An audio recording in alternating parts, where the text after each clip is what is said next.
오늘 성경 말씀은 마태복음 5장 4절 7절 말씀입니다. 제가 받들어 봉독하겠습니다. 애통하는 자는 복이 있나니 그들이 위로를 받을 것이며 긍휼히 여기는 자는 복이 있나니 그들이 긍휼히 여김을 받을 것이며. 아멘. 목사님 나오셔서 애통과 긍휼이라는 제목으로 말씀 전하실 때 많은 은혜 받으시기 바랍니다. 제가 광고 시간에 드려야 될 거를 일부러 시간을 좀 뒤로 미쳤습니다. 왜냐하면 지금부터는 이제 인터넷에 방송이 되는 일들이라 아주 축하할 일을 좀 만들려고 일부러 시간을 늦췄습니다. 우리 안옥근 권사님이 이번 구로지방 지방회에서 성경 다독상을 받으셨어요. 지난주에 전달해 드렸어야 되는데 지난주에는 배장로님이 잠깐 깜빡하시고 저는 의도적으로 뒤로 이렇게 밀어서 방송 타도록. 안옥근 권사님 잠깐 나오시죠. 성경 다독상 구로지방 양문교회 안옥근 권사 귀하는 지난 1년간 성경 통독을 통해 말씀 사랑을 몸으로 실천하여 구로지방의 모든 교우들에게 본을 보여주셨기에 이를 치하하는 뜻으로 제32회 구로지방회를 맞이하여 이 상을 드립니다. 2012년 2월 26일 기독교 대한감리 서울 남년의 구로지방 감리사 박경영 목사 제가 대신해서 전달합니다. 네. 축하해 주시면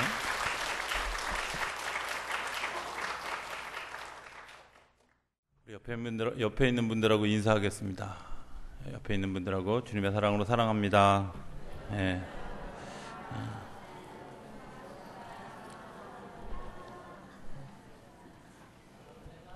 이렇게 인사하다 보면 못 보던 사람도 가끔 보이죠? 예. 성가대 왼쪽 끝에 보면 잘 안 보던 사람 한 사람 우리 고이재 집사님이 어제 오신 거예요? 네. 어제 오셨는데 그 영구 귀국을 한 건지 아니면 잠시 귀국을 한 건지 제가 소개하기가 좀 애매해가지고 일단 오셨습니다. 어제 일이 진행되어져 가고 있는 일들이 있는데 여러분들을 위해서 많이 기도해 주시기를 바랍니다. 뭐냐고는 묻지 마십시오. 왜냐하면 하나님이 그 귀한 일들을 열어주시는 것은 때로 비밀스럽게 일을 진행할 때도 많이 있기 때문에 그렇습니다. 어느 젊은 청년 하나가 영성 생활에 대한 어떤 그런 그 뜻을 품고 깊은 산중에 들어가게 되어졌습니다. 내가 정말 그 깊은 영성을 가지고 이 세상을 살아야 되겠다 이런 마음을 가지고 정말 그 결심을 하고 그리고 산에 올라가서 살게 되어졌습니다. 집을 짓지도 않았습니다. 그래서 혹시 짐승들의 공격을 우려해서 담을 쌓고 밤에는 낮에는 말씀을 묵상하고 명상하고 그리고 산에 있는 과일들을 먹으면서 그리고 물은 산에 있는 샘물을 마시면서 그야말로 자연과 더불어 살아가는 그런 그 수도 생활을 시작하게 되어졌습니다. 그런데 얼마 지나지 않아서 문제가 하나 생겼습니다. 이 친구가 아무것도 가지고 산에 오르지 않았기 때문에 옷이 한 벌밖에 없는 걸 발견하게 되어졌습니다. 물론 뭐 깊은 산 중에 누가 찾아올 일은 없지만 그래도 옷 한 벌로는 좀 불편하다 이런 생각이 들어서 마을에 내려갔습니다. 그리고 내가 이런 사정 때문에 이제 이곳에서 그런 수도 생활을 하는데 옷 한 벌이 필요합니다. 좀 도와주시면 좋겠습니다. 그랬더니 마을 사람들이 의논을 해서 그분에게 옷 한 벌을 더 마련해 주었습니다. 옷 두 벌이 되어진 것 때문에 이분이 굉장히 행복하게 또 수도 생활을 계속 하는데 어느 날 널어놓은 빨래에 쥐가 그 빨래를 이렇게 갉아먹는 것을 보게 되어졌습니다. 이 청년이 고민에 빠졌습니다. 내가 쥐를 지키느냐고 수도 생활을 계속할 수 없게 되었구나 이런 마음이 들어서 이 쥐를 어떻게 하면 좋을까 하고 고민하다가 그래 고양이를 키우면 되겠다 이런 생각이 들었습니다. 그래서 다시 마을에 내려가서 내가 쥐 때문에 이런 어려움이 있는데 고양이를 좀 한 마리 좀 구해 주셨으면 좋겠습니다. 그래서 마을 사람들이 그 뜻을 귀하게 여겨서 고양이 한 마리를 이분에게 구해 주었습니다. 쥐의 문제가 해결되지 않았습니까? 너무 좋은데 문제는 날마다 쥐가 있는 것이 아니어서 이 고양이가 자꾸 파리하게 말라가는 겁니다. 말라가는 것을. 그런데 이 친구가 먹는 그런 그 음식은 기껏해야 산에 있는 과일 이런 것들을 먹는데 고양이는 그런 것들을 잘 먹지 않지 않습니까? 고민이 생겼습니다. 그래서 마을에 다시 내려가서 우유를 부탁을 했습니다. 그래서 우유를 부탁을 했더니 이제 마을 사람들이 우유를 구해줬습니다. 근데 그게 이틀에 한 번, 3일에 한 번 마을에 내려가야 되는 불편을 겪게 되는 것을 경험한 이 친구가 다시 고민을 하다가 그래 그럼 소 한 마리를 좀 키워야 되겠다. 그래서 젖소 한 마리를 키우기로 결심을 하고 마을에 내려갔습니다. 그리고 젖소 한 마리를 얻어서 이제 산에 키우게 되어졌습니다. 근데 젖소에서 나오는 그 우유의 양이 고양이만 먹을 양이 아니라 고양이가 먹고도 충분히 남을 양이 배출되어지기 때문에 자신도 조금씩 먹기 시작했습니다. 산중 생활로 굉장히 몸이 파래해졌던 이분이 몸이 굉장히 좋아지고 얼굴이 밝아지고 막 굉장히 튼튼해졌습니다. 어느 날 양 한 마리를 찾으러 왔던 그 젊은 처녀 한 분이 이 남자를 보고 반했습니다. 그리고 결혼하자고 청혼을 했습니다. 이 남자가 고민에 빠졌습니다. 그리고 내린 결론은 그래 내가 수도 생활에 전념을 하려면 뭔가 빨래도 좀 해주고 이런 그 뒤처리를 해주는 사람이 필요하겠다 이런 생각을 해서 이 처녀와 결혼을 하게 되었습니다.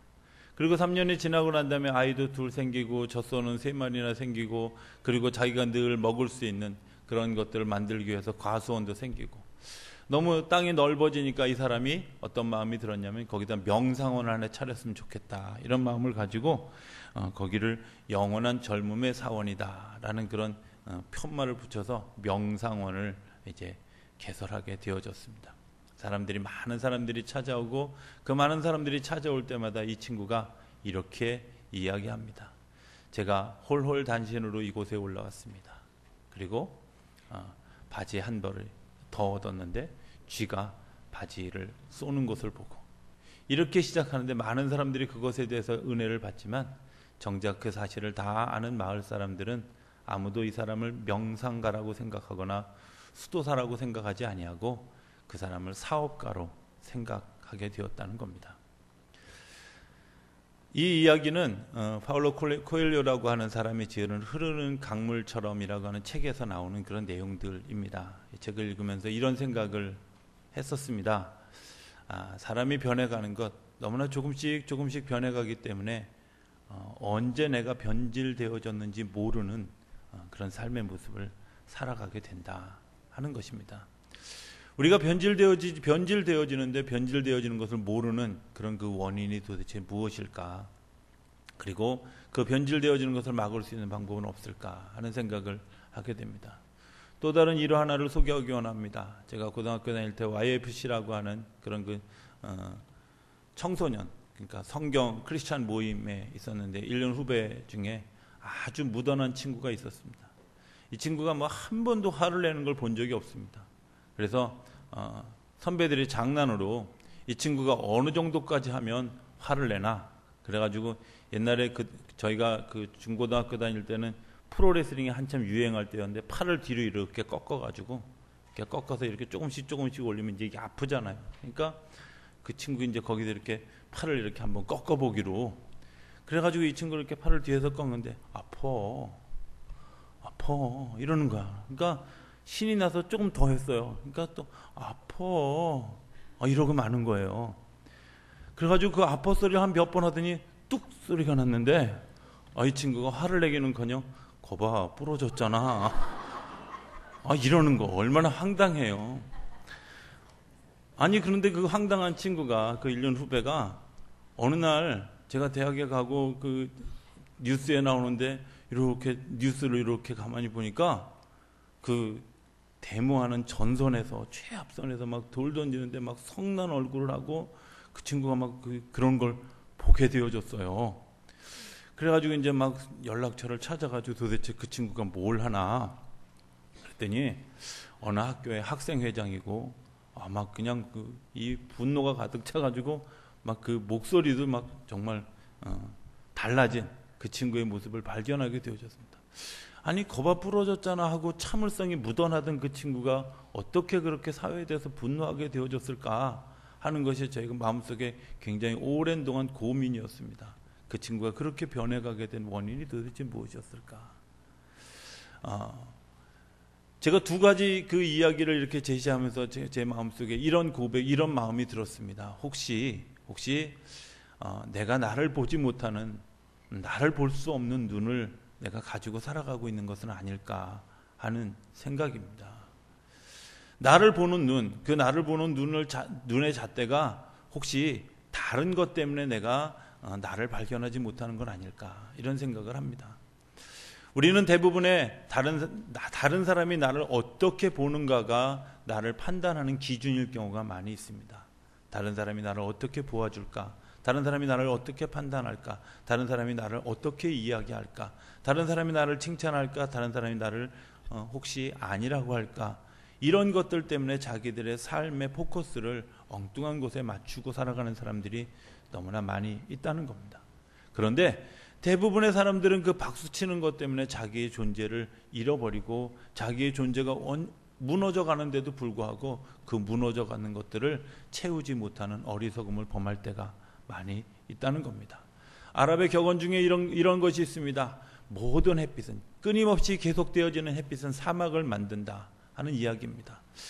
좀 이해하기 어렵습니까? 날마다 햇빛이 비치는 것, 그 순간은 굉장히 좋고 행복하고 즐겁습니다. 그러나 그것이 계속되어지는 것은 결국은 비 한 방울 오지 않는, 정말 수분이 채워지지 않는 땅을 사막으로 만들어버릴 수밖에 없다는 겁니다. 어쩌면 우리 삶의 즐거움, 편안함, 더 쉬운 것, 더 편안한 것, 이런 것들을 계속해서 추구하다 보면 우리들의 삶에, 우리들의 마음에 사막을 만드는 어리석음을 범하고 살아갈 수 있다고 하는 겁니다. 오늘날 우리가 살아가면서 어떤 찰나적인 즐거움, 그리고 기쁨, 그리고 편안함, 안주함, 이런 것들 때문에 우리들의 삶을 돌이켜보는 일들을 우리가 가끔 외면하고 있지 않을까 하는 생각을 하게 된다고 하는 겁니다. 내가 어떻게 변해가는지, 어떻게 달라져 가는지, 그리고 어떤 삶으로 어떻게 지향되어져 가는지 발견하지 못한 것 때문에 어떤 순간의 시간이 지나서 보면 나도 모르게 내가 변질되어져 있고, 변질되어져 있는 것을 내가 발견하지 못하는 것들을 발견하게 된다는 겁니다. 어떻게 해야 될까? 그것은 내가 나를 보는 눈이 열려져야 될 거라고. 저는 적어도 그것이 성경이 아니더라도 내가 나를 어떻게 평가하는가, 내가 나를 어떻게 보는가 하는 그 정도의 눈은 최소한 열려 있어져야 될 것이라고 믿습니다. 다른 사람이 인정하는 내가 아니라 내가 나를 볼 때 나는 어떤가, 내가 나를 판단할 때 내 마음속 깊은 곳에서 어떤 생각을 하고 있고, 어떤 마음을 가지고 있고, 어떤 감정을 가지고 있고, 어떤 것들을 추구하고 살아가는지 적어도 나는 알 거 아닌가 하는 생각을 하게 된다는 겁니다. 때로는 그것이 나에게 긍정적인 마음도 주지만 부정적인 마음을 주는 경우가 훨씬 더 많이 있다고 하는 사실입니다. 내 마음속에 정말 나도 용납하기 어려운 그런 그 마음의 소용돌이가 나를 계속해서 짓누르고 있음에도 불구하고 우리는 그것에 대해서 적당히 감추고 위장하고 숨기려고는 하지만, 그리고 변화시켜서 다른 것들로 반대의 어떤 모습으로 우리에게 드러내려고는 하지만 자기 자신을 인정하고 긍정하는 모습이 우리 가운데서 사라지고 있는 것을 발견하게 된다고 하는 겁니다.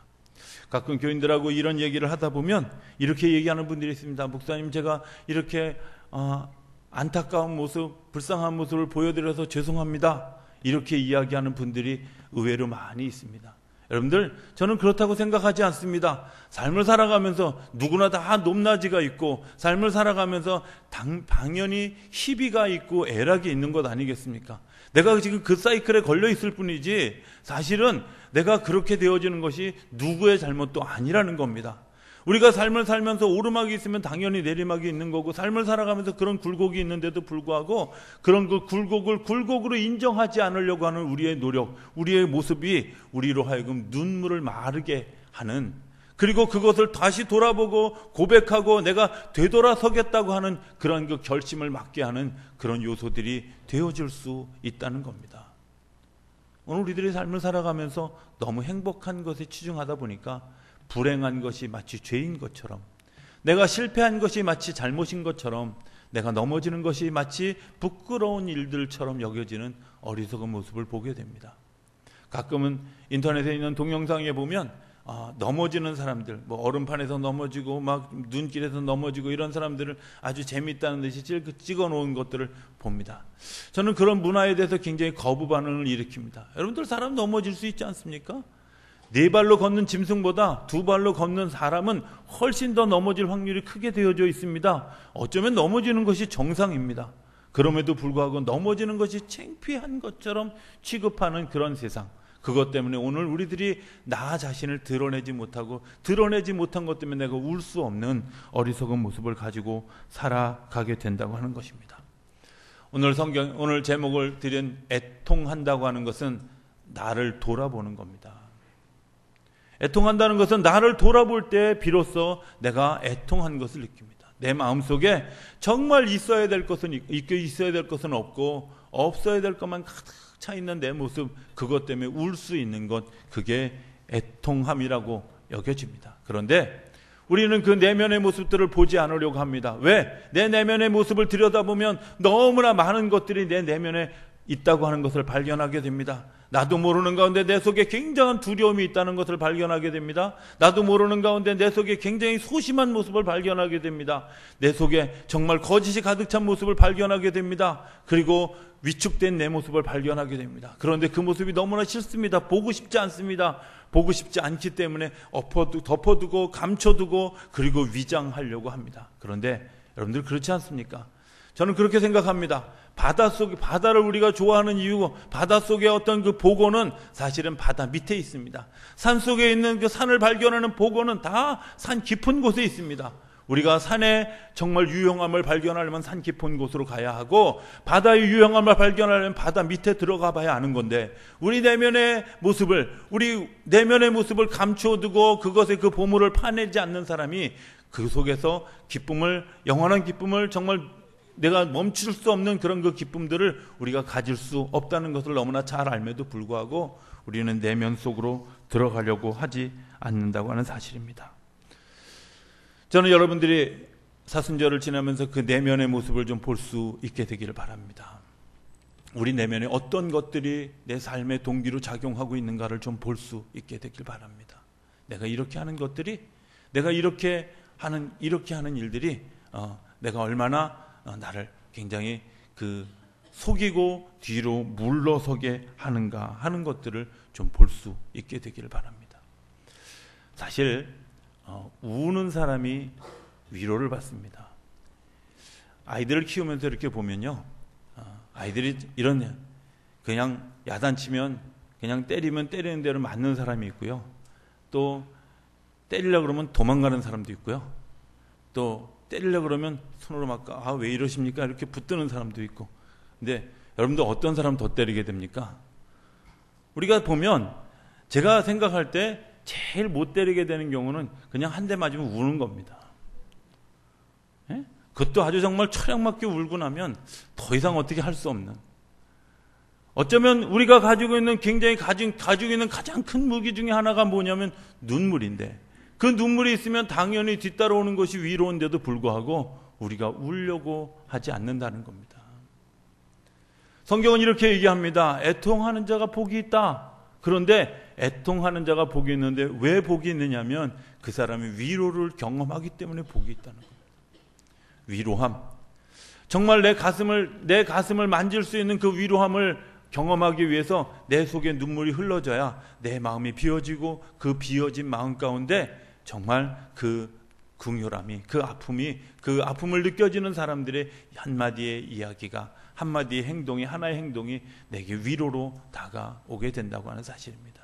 내 마음속이 비워져 있지 않고 내 마음속이 왜곡된 시선을 가지고 있으면 당연히 위로의 말도 위로의 말로 들려지지 않고 오히려 공격으로 들려지고, 오히려 그것이 내 마음을 상하게 하는 일들로 채워져 가게 된다고 하는 사실입니다. 우리가 그런 내면의 모습들을 볼 수 있는 그런 눈이 열려질 수 있게 되기를 바랍니다. 왜 이것이 우리에게 열려져야 될까? 우리가 우는 것 때문에 하나님의 위로를 경험하고, 그 위로를 경험한 것 때문에 우리가 긍휼한 삶을 살 수 있기 때문에 그렇습니다.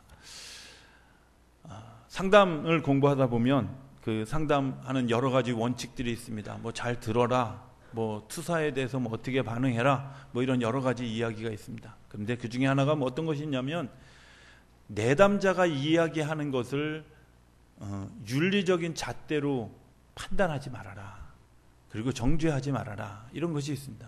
여러분들 대부분 상담하러 오는 사람들의 많은 수의 사람들이 윤리적인 잘못을 범할 때가 많이 있습니다. 예를 들면 가정의 문제를 일으켰는데, 가정의 문제를 일으킨 것 때문에 뭐 예를 들어서 뭐 배우자가 외도를 했다, 뭐 이런 것에 대해서 그 상담하는 사람이 그 배우자가 외도한 것에 대해서 상처가 있는 사람이라면 막 그 사람보다 더 흥분해가지고 어떻게 그럴 수가 있어. 여러분들 상담 깨진 겁니다. 그거는 더 이상 상담할 이유가 없는 겁니다. 그렇지 않습니까? 그 내담자가 정말 그런 아픔을 토로할 때 그 사람의 그 어떤 잣대, 이 사람이 잘못됐습니다, 잘했습니다, 이거를 판단하기 위한 것이 아니라 내가 그것을 긍휼한 마음으로 받아들일 수 있고 불쌍히 여길 수 있는 마음이 열려져 있어야 상담할 수 있는 겁니다. 많은 사람들이 상담한다고 이야기하면서 방향을 제시하고 이야기를 해주고 네가 이렇게 하면 된다, 여러분들 그렇게 하면 된다고 해서 해결나는 걸 별로 본 적이 없습니다. 아무런 해결책을 발견하지 못했다 할지라도 그냥 그분이 나와 공감했다고 하는 것 때문에, 감정을 같이 교류했다는 것 때문에 위로를 얻고 힘을 얻게 되는 경우가 더 많지 않습니까? 우리가 분명히 기억해야 될 것이 있습니다. 우리 사회는 그런 것들 너무나 많잖아. 잘한 것, 잘못한 것, 이것은 맞고 이것은 틀리고, 이런 것들에 대한 잣대가 너무나 분명합니다. 그러나 예수님은 그런 그 잣대를 가지고 이야기하지 않으셨다고 하는 사실입니다. 예루살렘 성을 바라보면서 예수님이 우셨다고 성경은 기록되어 있습니다. 예루살렘 성을 바라보면서 그 똑같은 자리에서 예수님이 우셨다고 하는 그 자리에서 예루살렘 성을 바라보았습니다. 물론 뭐 그때 예루살렘 성은 예수님이 살던 예루살렘 그 성과는 분명히 다릅니다. 그런데 제가 그 예수님이 우셨다고 하는 그곳에서 예루살렘 성전을 바라보면서 이런 생각을 했습니다. 그 예루살렘 성전이 유대교의 본부이기도 하고요, 그리고 이슬람교의 본부이기도 하고요, 모든 기독교인들의 고향이기도 한 세 종교가 어떻게든 거기를 탈환하려고 하는 그런 그 시대에 제가 그 성지순례를 갔었는데, 그 예루살렘 성을 보면서 정말 분쟁의 그런 그 자리가 되어져 있는, 분쟁의 핵심이 되어져 있는 그 예루살렘 성을 보면서 너무 가슴이 아팠던 그런 기억이 있습니다. 그런데 예수님이 살던 시대에 부정하고 부패하고 정말 교회가 타락할 대로 타락해져 있고 사람들의 마음이 완악할 대로 완악해져 있는 그것들을 바라보면서 하나님의 아들이신 예수님이 얼마나 마음이 아팠겠어요. 그리고 왜 잘잘못을 판단할 일들이 없었겠어요. 그러나 예수님이 그것을 바라보면서 우셨다고, 눈물을 흘리셨다고, 그 말이 얼마나 가슴에 와 닿았는지 모릅니다. 여러분들 그렇지 않습니까? 잘잘못을 판단하는 일은 세상 사람들도 다 할 수 있습니다. 누구나 다 할 수 있는 일들입니다. 그러나 뭐는 못하냐면 그것을 긍휼히 여기고 안타깝게 여기고 내가 끌어안는 일들은 아무나 할 수 있는 일들은 아닙니다. 그것은 내가 애통해본 경험, 위로받은 경험이 있는 사람만 할 수 있는 겁니다. 사순절을 지나면서 우리가 울어야 되는 이유를 저는 거기에서 발견하게 됩니다. 오늘 우리 사회에 또 우리가 살고 있는 그런 그 가정과 교회와 일터 가운데 얼마나 그런 일들이 많이 있습니까? 우리가 판단하겠습니까? 그리고 판단한다고 그 일들이 바뀌어지겠습니까? 내가 충고한다고 그 일이 달라지겠습니까? 그렇지 않습니다. 어쩌면 그런 일들을 같이 공감하는 일들이 정말 하나님의 사랑을 전하는 또 다른 도구가 되어진다고 하는 사실입니다. 한 20여 년 전에 저희 아버님이 하나님의 부름을 받고 돌아가셨습니다. 장례식을 고대 구로병원에서 치렀습니다. 2박 3일 동안 많은 분들이 오셨습니다. 제가 큰아들이기 때문에 문상하는 그 상주 자리에 앉아 있었습니다. 사람들이 와서 이야기합니다. 아버님이 갑작스럽게 돌아가셨기 때문에 건강하셨는데 아버님이 돌아가셨다고. 작은 수많은 사람들, 어떤 사람은 이렇게 얘기하는 사람도 있었습니다. 상가 조의를 표합니다. 아마 어서 외워왔나 봐요. 뭔가 얘기를 하려고. 이런 얘기를 하는 그런 여러 이야기를 다 들었는데 아무것도 제게 위로가 되지 않더라는 겁니다. 제가 그 전에 얼마나 많은 사람들의 그 장례식을 치러받고 조문을 하고 그랬는데 그 사람들에게 나도 똑같이 내가 정말 최선의 내가 뭔가 조의를 표한다고 하는 이야기를 했는데도 불구하고 그 사람들도 혹시 내가 그렇게 이야기하는 것에 대해서 공감하지 못했던 건 아닐까 하는 절망감이 들었습니다. 오는 사람들의 모든 이야기들이 하나도 공감이 되지 않았습니다. 슬픔을 위로할 수 있는 위로하는 힘이 없었습니다. 어느 분이 저에게 왔습니다. 아버님의 평생 친구분이셨습니다. 다리를 쩔룩쩔룩 하시는 그런 분이셨어요. 아버님이 결혼하기 전에는 그분이 부인이라고 그럴 정도로 굉장히 절친하게 지내셨던 친구분이었습니다. 그분이 오셔서 제 손을 꼭 잡고 그냥 우셨습니다. 아무 얘기도 할 수 없었던 것을 제가 압니다. 그분에게 얼마나 큰 슬픔이었던 것을 제가 이해합니다. 그분이 제 손을 꼭 잡고 울었습니다. 저는 그 우는 것 보면서 저도 같이 울 수밖에 없었습니다. 아니, 울었는데 같이 공감이 되어졌습니다. 그분이 뭘 얘기하려고 하는지 제가 들려줄 수 있었습니다. 제가 나중에 돌이켜 생각해 보니까 그분의 그 마음이 긍휼이었다는 걸 발견하게 되어졌습니다. 오늘 우리 사회에 왜 감정의 교류가 없고 메말른 삶을 살아가게 되어질까? 우리 속에 긍휼이 없습니다. 긍휼이 없기 때문에 통하지 않고, 긍휼이 없기 때문에 그 일들이 서로 섞여지지 않는, 마치 시멘트와 모래와 자갈이 섞여야 될 때 물이 필요한 것처럼 그 물이 필요한데 그 물들이 우리 속에 이루어지지 않았다고 하는 겁니다. 저는 사순절을 지내면서 우리 성도들의 삶 가운데 그런 긍휼이, 그런 눈물이 우리 가운데 일어나게 되기를 바랍니다. 내가 정말 있어야 될 것, 하나님의 마음, 하나님의 그 심정, 이런 것들이 있어야 되는데 이런 것들은 없고 내 마음속에 분노하는 마음, 미워하는 마음, 원망하는 마음, 불평하는 마음들로 가득 찬, 완악한 마음으로 가득 찬 내 마음 때문에 내가 울어야 하겠다고 하는 그런 마음이 우리 가운데 열려질 수 있게 되기를 바랍니다. 여전히 내가 완악한데도 불구하고 울지 못하는 것, 내가 여전히 빗나갔는데도 불구하고 울지 못하는 것, 내가 여전히 잘못된 길을 가고 있는데도 울지 못하는 것, 그것 때문에 하나님이 오늘 우리를 대신해서 울고 있다는 사실을 우리가 좀 기억하실 수 있게 되기를 바랍니다. 내가 울어야 됩니다. 그래야 나를 향해서 울고 계시는 그 주님을 만날 수 있습니다. 내가 눈물을 흘려야 나를 향해 눈물 흘리는 그 주님의 마음을 이해할 수 있습니다. 그리고 주님의 임재를 경험할 수 있게 된다고 하는 겁니다. 저는 사순절을 지내면서 특별히 오늘부터 시작된 특별 새벽 기도를 하면서 우리 성도님들이 많이 울게 되기를 바랍니다. 그리고 그 우는 것 때문에 하나님의 위로를 경험하고 그 삶의 모습이 긍휼의 모습으로 나타나고, 그래서 긍휼할 수 있는, 우리가 긍휼히 여길 수 있는 그런 은혜가 우리들의 삶 가운데 나타나게 되기를 바랍니다. 주기도문에 보면 이렇게 이야기합니다. 너희가 너희 죄를 용서한 것 같이 나도 너희의 죄를 용서하겠다. 바꿔 얘기하면 우리가 죄를 용서하지 않으면 주님도 우리를 용서하시지 않는다는 겁니다. 주님의 용서가 필요하지 않습니까?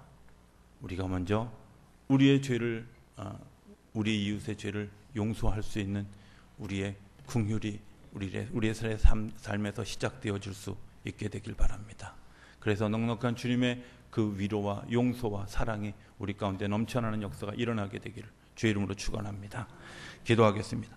저희들을 사랑하시는 아버지 하나님, 눈물이 없었던 것을 고백합니다.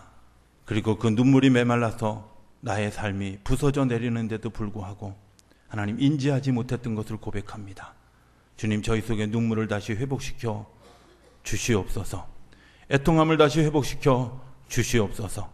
그리고 주님의 위로를 경험하게 하시고 그것이 우리들의 삶에서 긍휼로 이제 나타나며 긍휼의 복을 받는 우리 모두가 되어줄 수 있도록 역사하여 주옵소서. 예수님의 이름으로 기도드립니다. 아멘.